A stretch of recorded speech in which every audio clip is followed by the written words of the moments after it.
Oke, Assalamualaikum warahmatullahi wabarakatuh. Selamat malam. Baiklah, kami sini dari kelompok C. Tema peran media massa dalam sistem politik Indonesia ingin mempresentasikan presentasi kami dalam rangka memenuhi tugas mata kuliah sistem politik Indonesia. Baiklah, kami di sini terdiri dari 4 orang. Saya Firmansyah, Yafrid Apri Putra Effendi, Ibu Yulita Sinarti, dan Noval De Rosa. Oke, soalnya untuk mempersingkat waktu, langsung saja kami eh, serahkan kepada teman kami, yaitu Noval De Rosa, untuk menjelaskan slide berikutnya. Kepada Saudara Noval, kami persilakan. Baik, terima kasih kepada Bang Firmansyah atas kesempatannya. Di sini saya akan menjelaskan tentang media dan media massa. Media. Media merupakan unsur pokok dalam proses komunikasi. Media menjadi perantara komunikator untuk menyampaikan pesan kepada komunikan.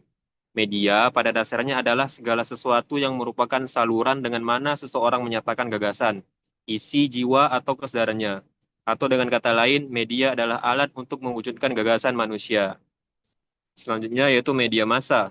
Media massa merupakan salah satu dimanfaatkan oleh masyarakat untuk memperoleh sejumlah informasi. Selanjutnya, selanjutnya yaitu hubungan antar media massa dan sistem politik Indonesia. Hubungan antara media massa dan politik adalah hubungan saling membutuhkan. Para pelaku politik membutuhkan media untuk mempublikasikan kebaikan partai politiknya, atau bahkan menggunakannya sebagai tempat mengkampanyekan partai politiknya. Media massa itu sendiri terdiri dari berbagai jenis, yaitu media cetak seperti surat kabar, majalah, tabloid, dan media yang melalui proses percetakan lainnya, dan media elektronik seperti televisi, radio, dan internet. Sudah selesai, Bang? Terima kasih Bang Noval atas kesempatannya. Saya akan melanjutkan materi selanjutnya, yaitu peran media massa dalam sistem politik Indonesia. Dunia politik juga ditandai dengan keterlibatan media dalam hiruk-pikuk berpolitik. Media dalam hal ini diartikan secara luas, yaitu segala sarana yang terkait dengan penyampaian pesan, baik yang bersifat real maupun simbolik. Dari institusi politik kepada masyarakat yang lebih luas, para pelaku politik menggunakan media massa sebagai sarana untuk menyampaikan visi misi dari suatu partai politik atau para calon pemimpin yang sedang berkampanye. Yang kedua, keefektifan media massa dalam menyampaikan pesan politik telah menjadikannya sebagai ajang baru pertempuran politik. Dengan dicanangkannya deklarasi bahwa abad ini adalah abad informasi, membuat siapapun yang memiliki akses kepada media massa memiliki kemampuan untuk membentuk opini publik sesuai dengan yang diharapkannya. Perang media merupakan suatu keniscayaan dengan adanya kemajuan teknologi. Lanjut. Yang pertama, media dan opini publik. Dengan kemampuannya untuk menjangkau massa dalam jumlah yang cukup besar, informasi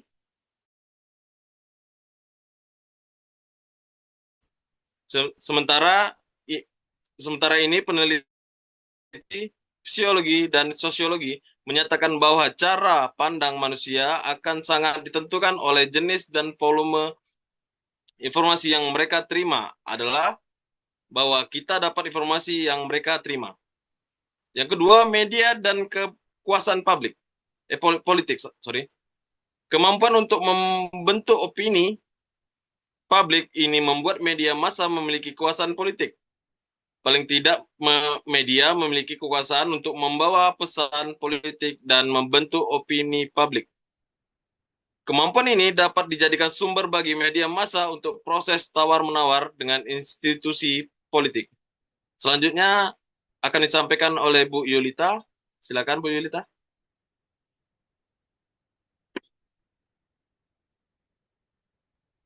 Baik, terima kasih Pak Yeprin. Selanjutnya kita masuk ke media dan bias persepsi, yaitu informasi yang disampaikan dalam media tidak selamanya objektif atau apa adanya.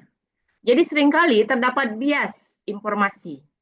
Beberapa sumber bias informasi dapat terjadi baik dari sisi media maupun masyarakat.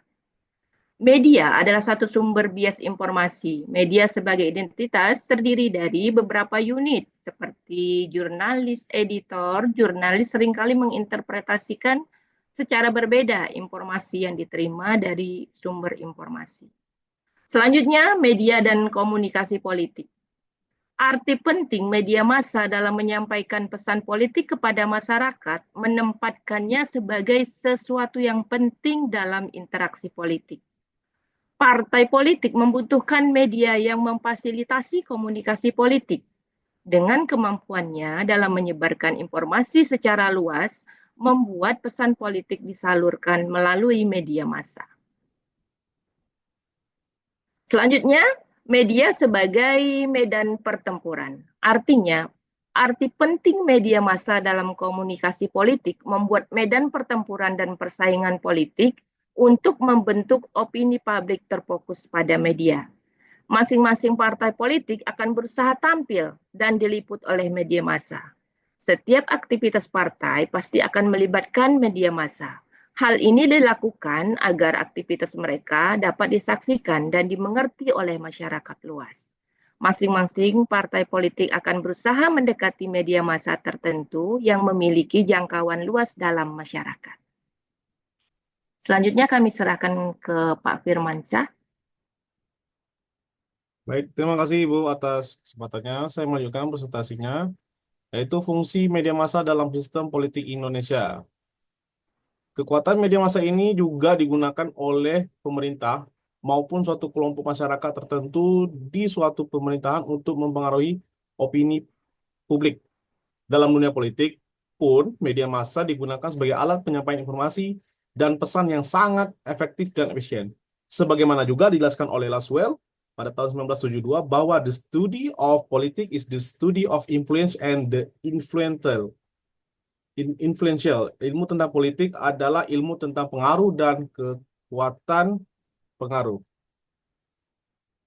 Baiklah, selanjutnya yaitu fungsi media massa dalam sistem politik Indonesia. Menurut Gurvich dan Blumer 1990, halaman 270, fungsi-fungsi media massa adalah: satu, sebagai pengamat lingkungan dari kondisi sosial politik yang ada; dua, sebagai pembentuk agenda atau agenda setting yang penting dalam isi pemerintahannya; ketiga, media massa merupakan platform atau batasan dari mereka yang punya advokasi dengan bukti-bukti yang jelas bagi para politisi, juru bicara, dan kelompok kepentingan.